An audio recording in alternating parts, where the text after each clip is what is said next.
En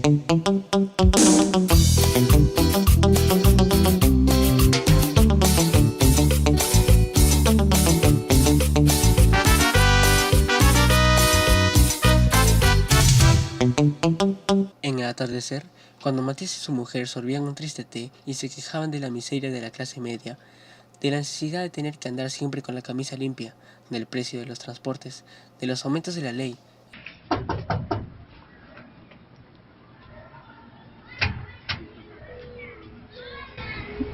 Sí, buenas tardes, doctor Valencia. Hola, ¿puedo pasar?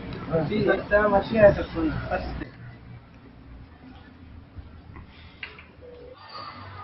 Mi querido Matías, te tengo una buena noticia. De ahora en adelante vas a ser profesor. Tranquilo, no me digas que no. Te dejaré mis clases en el colegio. No se trata de dar un puesto, pero y los emolumentos tampoco son tan buenos. Pero poco a poco entrarás en el mundo de la enseñanza. Quién sabe y puedas llegar hasta la universidad, eso depende de ti. No es justo que un hombre como tú tengas que trabajar como cobrador. Yo siempre he confiado en ti. Sé que eres un hombre que ha cursado cursos superiores y no te mereces pasar la vida trabajando de cobrador. Confío en ti. El taxi me está esperando afuera. Me tengo que ir. Dame un abrazo, amigo. Claro. Chao. Tú eres mi hermano del alma, realmente amigo, que en todo camino y jornada está siempre conmigo.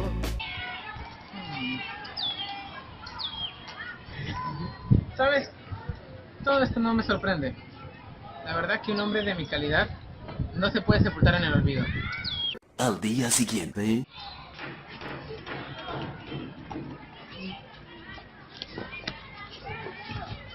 No te olvides de poner la tarjeta en la puerta, que se vea bien.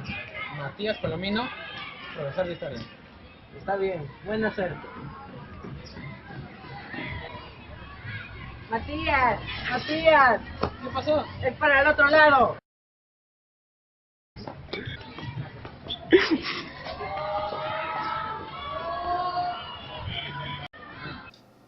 En el camino, se entretuvo repasando mentalmente los párrafos de su lección.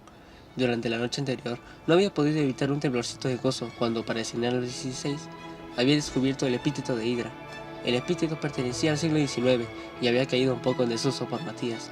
Por sus puertas y sus lecturas, sigue perteneciendo al siglo XIX y su inteligencia, por donde se le mirara, era una inteligencia en desuso. Desde hacía 12 años, cuando por 2 veces consecutivas fue aplazado en el examen de bachillerato, no había vuelto a hojear un solo libro de estudios ni a someterse una sola cogitación al apetito un poco lánguido de su espíritu. Él siempre achacó sus fracasos académicos a la malevolencia del jurado y esa especie de amnesia repentina que lo asaltaba sin remisión cada vez que tenía que poner en evidencia sus conocimientos. Pero si no había podido optar al título de abogado, había elegido la prosa y el corbatín del notario.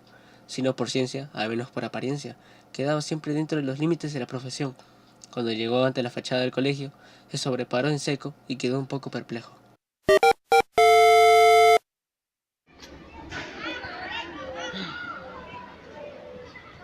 Parece que llegó 10 minutos antes. Mejor voy a ir a caminar un rato.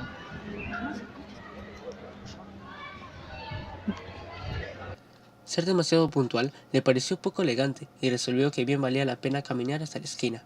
Se disponía a regresar. El reloj del municipio acababa de dar las 11. Cuando llegó ante la fachada del colegio, sin que en apariencia nadie lo provocara, una duda tremenda le asaltó. En ese momento no podía precisar si la hidra era un animal marino, un monstruo mitológico o una invención de ese doctor Valencia, quien empleaba figuras semejantes para demoler sus enemigos del parlamento. Ahora en su cabeza todo se confundía, el corazón le cabeceaba como un pájaro enjaulado. A pesar de que las agujas del reloj continuaban girando, Matías se mantuvo rígido, testarudamente ocupado en cosas insignificantes, como en contar las ramas de un árbol y luego en descifrar las letras de un aviso comercial perdido en el follaje. Un campanazo parroquial lo hizo volver en sí. Matías se dio cuenta que aún estaba en la hora, echando mano a todas sus virtudes, incluso aquellas virtudes equívocas como la terquedad. Logró componer algo que podría ser una convicción, y ofuscado por tanto pérdida de tiempo, se lanzó al colegio. Con el movimiento aumentó el coraje. Al divisar la verja, asumió el aire profundo y atareado de un hombre de negocios. Se disponía a cruzarla cuando, al levantar la vista, distinguió al lado del portero a un cónclave de hombres canosos y ensantanados que le espiaban, inquietos. Esa inesperada composición, que le recordó a los jurados de su infancia, fue suficiente para desatar una profusión de reflejos de defensa. ¿Usted es el profesor Palomino que va a enseñar historia aquí? No, yo soy cobrador. Matías prosiguió su camino, llegó a la avenida, torció al parque, anduvo sin rumbo entre la gente que iba de compras, se rebaló con un sardinel, estuvo a punto de derribar a un ciego y cayó finalmente en una banca, abochornado, entorpecido, como si tuviera un queso por cerebro. Cuando los niños que salían del colegio comenzaron a retosar a su alrededor, despertó de su letargo, confundido aún, bajo la impresión de haber sido objeto de una humillante estafa, se incorporó y tomó el camino de su casa, inconscientemente eligió una ruta llena de meandros, se distraía. La realidad se le escapaba por todas las fisuras de su imaginación. Pensaba que algún día sería millonario con un golpe de azar. Solamente cuando llegó a la quinta y vio que su mujer lo esperaba en la puerta del departamento, con el delantal amarrado a su cintura, tomó conciencia de su enorme frustración.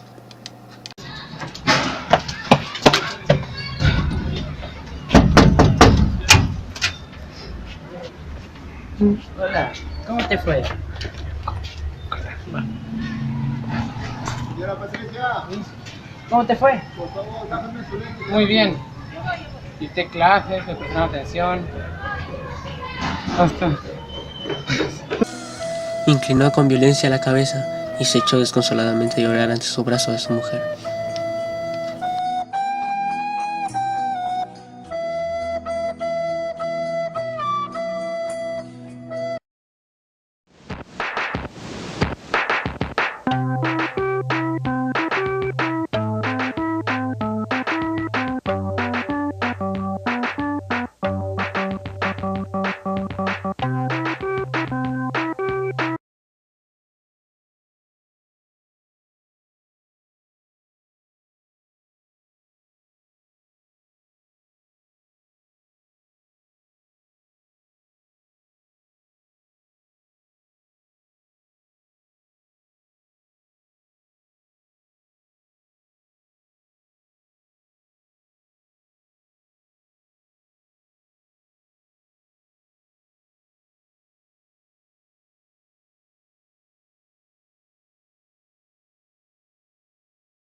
Hola, ¿cómo te fue? Señora Patricia, ¿Cómo te fue? por favor, déjame su lente. Muy bien. Dicté clases, me prestaron atención. Hasta. Se me acabó el flow, papá.